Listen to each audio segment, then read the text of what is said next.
पुणे पोलिसांनी गुंड निलेश घायवळची स्कॉर्पिओ गाडी जप्त केली आहे।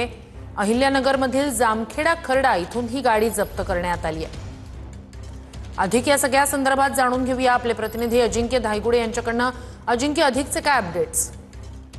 श्रुती अगदी बरोबर आहे। गुंड निलेश घायवाळ आणि सचिन घायवाळ यांच्यावर मोकोका कारवाई करण्यात आल्यानंतर त्यांच्या वाहनाची तपासणी किंवा घराची झाडाझडती पोलिसांकडून घेतली जाते, कारण की अनेक वाहनं गुंड निलेश घायवाळने जे आहेत ते वेगवेगळ्या गुन्ह्यांमध्ये वापरले असल्याचा पोलिसांना संशय आहे। त्यामुळे या सगळ्या वाहनांचा पोलीस तपास करत आहेत।